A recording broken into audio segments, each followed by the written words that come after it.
Annie രാജ കൂടി ഈ ഘട്ടത്തിൽ നമുക്കൊപ്പം ചേരുകയാണ്. ആനി രാജ, നോക്കൂ, താങ്കൾ വനിതാ സംവരണ ബില്ലിന് വേണ്ടി എത്രമാത്രം ശബ്ദമുയർത്തിയിട്ടുണ്ടെന്ന് അറിയാം. സ്ത്രീകളുടെ തുല്യതയ്ക്ക് വേണ്ടി എത്രമാത്രം ശബ്ദമുയർത്തുന്ന വ്യക്തിയാണ് എന്നറിയാം. ഇന്ന് ഖർഗെയുടെ വസതിയിൽ ചേർന്ന യോഗത്തിന് ശേഷം മാധ്യമങ്ങളെ കാണുമ്പോൾ നാളെ ആ സുപ്രധാന ബില്ലിനെ എതിർക്കും എന്ന് പറയുന്നതും താങ്കളാണ്. എന്താണ് ആശങ്കയുടെ അടിസ്ഥാനം?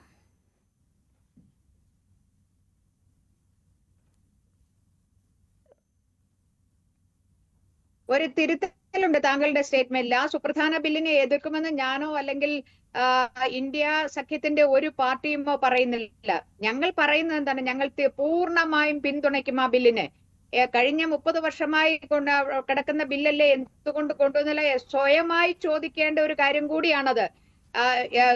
സുഷമ സ്വരാജ് ലോക്സഭയിലും അതുപോലെ തന്നെ മുൻ ഫിനാൻസ് മിനിസ്റ്റർ രാജ്യസഭയിലും പ്രതിപക്ഷ നേതാക്കളായിരിക്കുമ്പോൾ അവർ പറഞ്ഞിരുന്നു, ഇതാ ഈ ബില്ല് കൊണ്ടുവന്നാൽ ഉടനെ ഞങ്ങൾ അധികാരത്തിൽ വന്നാൽ ഏറ്റവും ആദ്യത്തെ 100 ദിവസത്തിനുള്ളിൽ ഈ ബില്ല് പാസ്സാക്കുമെന്ന് പലതവണ ആവർത്തിച്ചു പറഞ്ഞിട്ടുള്ളതാണ് BJP നേതൃത്വം. പക്ഷേ എന്നാൽ ആ രീതിയിൽ ഈ ബില്ല് വരുമ്പോൾ അതിനെ പിന്തുണയ്ക്കാൻ ആവശ്യമായ പിന്തുണ നേടിക്കൊടുക്കുന്നതിനൊന്നും ഒരു പരിശ്രമം നടത്തി. അത് മാത്രമല്ല, നിങ്ങൾ തൊട്ടു മുന്നേ ചോദിച്ചു, 2014 അധികാരത്തിൽ വന്നിട്ട് 2023 വരെ ഈ ബില്ലിനെ കുറിച്ച് ഒരക്ഷരം സംസാരിക്കാതിരുന്നതാണ് നമ്മുടെ പ്രധാനമന്ത്രി. ആ പ്രധാനമന്ത്രി വളരെ പെട്ടെന്ന് എന്തിനാണ് ഒരു ദിവസം റൂമർ വരുന്ന മാധ്യമങ്ങളിലൂടെ പുതിയ പാർലമെന്റ് കെട്ടിടത്തിന്റെ ഉദ്ഘാടനം ഉണ്ടാകും, അതിൽ ആദ്യം കൊണ്ടുവരുന്ന ബില്ല് മഹിളാ സംവരണ ബില്ലായിരിക്കും, വനിതാ സംവരണ ബില്ലായിരിക്കും എന്നൊക്കെ റൂമർ എങ്ങനെയാണ് വന്നത്? ആ റൂമർ വരുന്നതിന് കാരണമായത് ഈ കേന്ദ്ര ഗവൺമെന്റ്, നരേന്ദ്രമോദി ഗവൺമെന്റ് സുപ്രീം കോടതിന്റെ അതികർശനമായ നിർദ്ദേശത്തെ തുടർന്നാണ്. അത് NFIW 2021 കൊടുത്ത, ദേശീയ മഹിളാ ഫെഡറേഷൻ 2021 കൊടുത്ത ഒരു റിട്ട് പെറ്റീഷന്റെ അടിസ്ഥാനത്തിൽ കോടതി ചോദിച്ചു കേന്ദ്ര ഗവൺമെന്റിനോട്, നിങ്ങൾ അറിയിക്കണം നിങ്ങളുടെ നിലപാട് എന്താണ് എന്ന് പറഞ്ഞ 2 വർഷക്കാലം കോടതിക്ക് മുമ്പാകെ തങ്ങളുടെ നിലപാട് അറിയിക്കുന്നത് റെഫ്യൂസ് ചെയ്ത മടിച്ചു നിന്ന കേന്ദ്ര ഗവൺമെന്റിനെ അതിശക്തമായി ആ കേന്ദ്ര ഗവൺമെന്റ് നിലപാടിനെതിരെ നിന്നപ്പോഴാണ് ജസ്റ്റിസ് ഖന്ന പറഞ്ഞു, we won't mind to pass and issue an order against you എന്ന് പറയേണ്ട വന്ന ഒരു സാഹചര്യത്തിലാണ് പെട്ടെന്ന് പുതിയ പാർലമെന്റിന്റെ ഉദ്ഘാടനവും ഈ വനിതാ സംവരണ ബില്ല് കൊണ്ടുവരും. അതിൽ ആ വനിതാ സംവരണ ബില്ലില് ആവർത്തിച്ച് സ്ത്രീ ശാക്തീകരണത്തെ കുറിച്ച് കിട്ടാവുന്ന വേദികളിലൊക്കെ ഇപ്പൊ ഒരാഴ്ചയിലേറെ എന്തൊരു ബിൽഡപ്പാണ് ഈ നാരി ശക്തി വന്ദൻ അധിനിയമത്തെ കുറിച്ച്. എന്നാൽ അതിൽ ഒരു കഴഞ്ച് ഒരു ഇഞ്ച് ആത്മാർത്ഥത ഉണ്ടെങ്കിൽ 2023 ബില്ല് പാസ്സാക്കുമ്പോൾ എന്തിന് സ്ത്രീകളുടെ 2 കാലിലും ആനച്ചങ്ങലിട്ട് ബില്ല് പാസ്സാക്കി? സെൻസസും ഡീലിമിറ്റേഷനും എന്ന് നടക്കുമെന്നോ എപ്പോൾ നടക്കുമെന്നോ അറിയാത്ത ഒരു കാര്യം. അത് വന്നു കഴിഞ്ഞാലേ അതിനുശേഷമേ, ആ നടപടികൾക്ക് ശേഷമേ ഈ പാസ്സാക്കിയ വനിതാ സംവരണ ബിൽ നടപ്പിലാക്കൂ എന്ന് എന്തുകൊണ്ട് പറഞ്ഞു? ഇതൊരു ചോദ്യമാണ്. നിങ്ങളുടെ ആത്മാർത്ഥതയെ ചോദ്യം ചെയ്യുന്നത് സെൻട്രൽ ഗവൺമെന്റ്, BJP നേതൃത്വം സെൻട്രൽ ഗവൺമെന്റ് ആത്മാർത്ഥതയെ ചോദ്യം ചെയ്യുന്നു. രണ്ടാമതൊന്ന്, ഈ ബില്ല് പാസ്സായതിനു ശേഷമാണ് 2024 തെരഞ്ഞെടുപ്പ് നടക്കുന്നത്. അതിന് മുന്നേയുള്ള പാർലമെന്റിൽ 14% സ്ത്രീകൾ പാർലമെന്റ് അംഗങ്ങളായിരുന്നു. ഈ ബില്ല് പാസ്സാക്കിയതിനു ശേഷം നടന്ന തെരഞ്ഞെടുപ്പിൽ, ലോക്സഭാ തെരഞ്ഞെടുപ്പിൽ 13 ആ സംഖ്യ കുറഞ്ഞു. എന്തേ? ഈ ബില്ല് പാസ്സാക്കി ഏട്ടിലെ പശു പുല്ല് തിന്നില്ല. ഇതിങ്ങനെ 2 കണ്ടീഷനുകളോടെ വെച്ചിരിക്കുകയാണ്. അന്നും ഈ ബില്ലിനെ അപ്പോഴും പിന്തുണച്ചത് പ്രതിപക്ഷ പാർട്ടികൾ, ഓപ്പോസിഷൻ പാർട്ടികൾ. പക്ഷെ പറഞ്ഞ ഒരു കാര്യം, ഇത് ഞങ്ങൾ പാസ്സാക്കുന്നതിന് വേണ്ടി പിന്തുണയ്ക്കുന്നു, എന്നാൽ ഇത് സ്ത്രീകൾക്ക് അഡ്വാൻറ്റേജ് ഉണ്ടാണെങ്കിൽ, ഇതിന്റെ ഗുണം ലഭിക്കണമെങ്കിൽ ഈ കണ്ടീഷൻസിനെ ഞങ്ങൾ എതിർക്കുന്നു എന്ന് വളരെ വ്യക്തമായി അന്നും പറഞ്ഞാണ്. ഇന്നിപ്പോൾ ഈ ബില്ല് നാളെ അത് പാർലമെന്റിൽ അവതരിപ്പിക്കാൻ പോകുന്നു. ഇന്നലെ അതിന്റെ ഒരു ഡ്രാഫ്റ്റ് ബില്ല് നമുക്ക് എല്ലാവർക്കും കിട്ടും, നമ്മളെല്ലാം കണ്ടു. ഭേദഗതി ബില്ലെന്നാണ് പറയുന്നത്. എന്ത് ഭേദഗതി? എന്താണ് അതിൽ കൊണ്ടുവരുന്ന ഭേദഗതി? ആ ഭേദഗതി വഴി ഈ അടുത്ത വർഷം നടക്കാൻ പോകുന്ന UP അസംബ്ലി തെരഞ്ഞെടുപ്പിൽ സ്ത്രീകൾക്ക് 33% സീറ്റിൽ മത്സരിക്കാൻ സാധിക്കുമോ? ഇല്ല.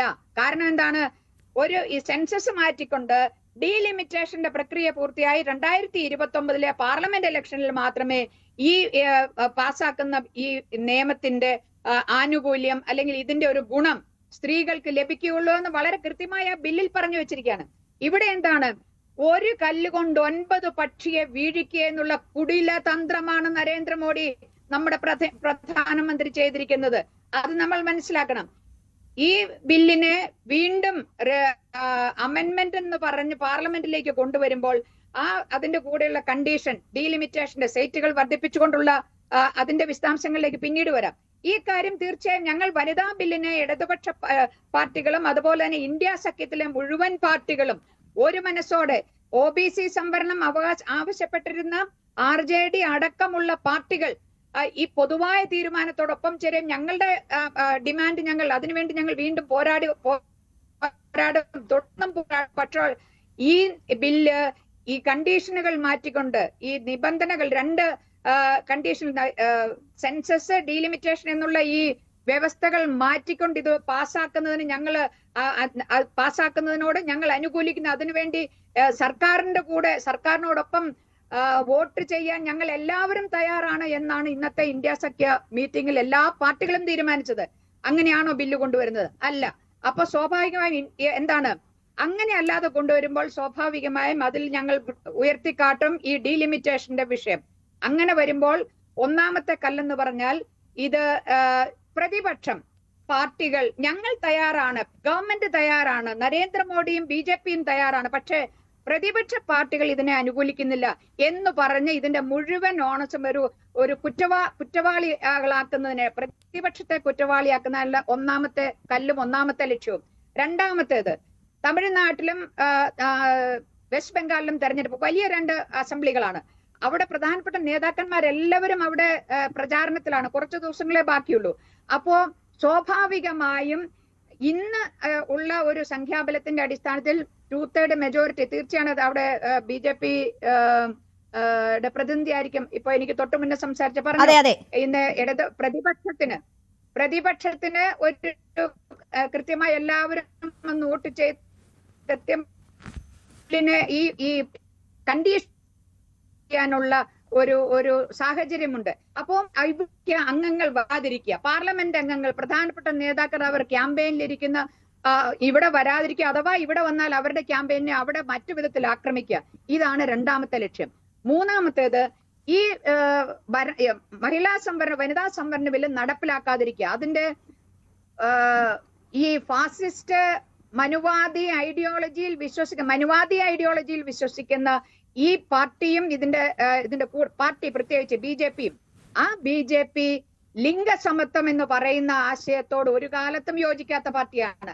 അതുകൊണ്ടാണ് ആദ്യം 30 വലിയ വികാരഭരിതമായി സംസാരിക്കുന്ന 30 കൊല്ലത്തെ ബില്ലാണെന്ന് പറയുന്നത്. അങ്ങനെയായിരുന്നെങ്കിൽ 2023 എല്ലാ കക്ഷികളും ഇതിനെ പിന്തുണയ്ക്കുമ്പോൾ എന്തേ ആ കണ്ടീഷൻ കൊണ്ടുവന്നുകൊണ്ട് സ്ത്രീകളെ പാർലമെന്റിന്റെ വാതിലിന് വെളിയിൽ നിർത്തി വീണ്ടും അത് ആവർത്തിക്കുകയാണ്. ആത്മാർത്ഥതയില്ലായ്മ എന്നത് ആവർത്തിച്ച് ചൂണ്ടിക്കാട്ടുകയാണ് ശ്രീമതി ആനി രാജ. ഞാൻ താങ്കളിലേക്ക് തിരിച്ചെത്താം. ഡോക്ടർ ഗോപകുമാർ, നോക്കൂ, ഇവിടെ ഇപ്പോൾ പ്രധാനമന്ത്രി ഇത് ചരിത്രപരം എന്നതാണ് ഇതിനെ വിശേഷിപ്പിച്ചിട്ടുള്ളത്. നമുക്കറിയാം, ഇലക്ഷൻ നടക്കുന്ന സ്റ്റേറ്റുകളിലൊക്കെ ഈ വിഷയം വലിയ രീതിയിൽ ചർച്ചയാണ്. അത് ഭരണപക്ഷവും പ്രതിപക്ഷവും ഒക്കെ തങ്ങൾക്ക് അനുകൂലമാകുന്ന രീതിയിൽ ഈ വിഷയം ചർച്ച ചെയ്യുകയാണ്. ഇവിടെ ഇപ്പോൾ ഇത് പാസ്സാകാൻ ആത്മാർത്ഥതയില്ല BJPയുടെ സമീപനങ്ങൾ എന്നതാണ് 2023 ഇത് കൊണ്ടുവന്നിട്ട് 24 പ്രായോഗികമാക്കാത്തതിനെയും ഒപ്പം തന്നെ ഇപ്പോൾ ഈ ഉപാധികൾ വെക്കുന്നതിനെയും ചൂണ്ടിക്കാട്ടിക്കൊണ്ട് പ്രതിപക്ഷം പറയുന്നത് അത് മറ്റ് ചില ലക്ഷ്യങ്ങളോട് കൂടിയാണ് എന്നത് പറയുന്നു. BJPയെ സംബന്ധിച്ച് ആത്മാർത്ഥതയുണ്ട് എങ്കിൽ പ്രതിപക്ഷത്തിനെ സഹകരിപ്പിച്ചുകൊണ്ട് ഇത് നടത്താൻ പറ്റുന്ന മാർഗങ്ങളില്ലേ? ഇതിപ്പോൾ ഞങ്ങളല്ല, പ്രതിപക്ഷമാണ് ഇതിനെ തകർത്ത് കളഞ്ഞത് എന്ന് പറയുകയും ചെയ്യാം, മറ്റു ചില ലക്ഷ്യങ്ങൾ നേടുകയും ചെയ്യാം എന്ന ഒരു ഗൂഢതന്ത്രം ഇവിടെ കേന്ദ്ര സർക്കാരിൻ്റെ ഭാഗത്ത് നിന്നും ഉണ്ടാകുന്നുണ്ടോ? എനിക്കറിയില്ല. ഞാൻ മനസ്സിലാക്കിയിടത്തോളം രാജ്യത്തിലെ മിക്കവാറും എല്ലാ പാർട്ടികളിലും ഒരു പുരുഷ മേധാവിത്വ ഘടനയുണ്ട്. കാരണം അങ്ങനെ ആത്മാർത്ഥത ഉണ്ടായിരുന്നെങ്കിൽ ഈ രാഷ്ട്രീയ പാർട്ടികൾ അവരുടെ സ്ഥാനാർത്ഥികളെ നിർത്തുന്ന കാര്യത്തിലെങ്കിലും 33% സംവരണം നടത്തുന്നതിന് പാർട്ടിക്കകത്ത് തടസ്സമൊന്നുമില്ല. 96-ന് ശേഷം എത്ര കൊല്ലം കടന്നുപോയി, എന്താ മറ്റു പാർട്ടികളും ചെയ്യാത്തത്? അപ്പോൾ അതുകൊണ്ട് എല്ലാ പാർട്ടികളിലും പുരുഷ മേധാവിത്വമുണ്ട് എന്നുള്ളൊരു കൂടുതൽ വാർത്തകൾക്ക് News 18 Keralam YouTube channel subscribe ചെയ്യുക.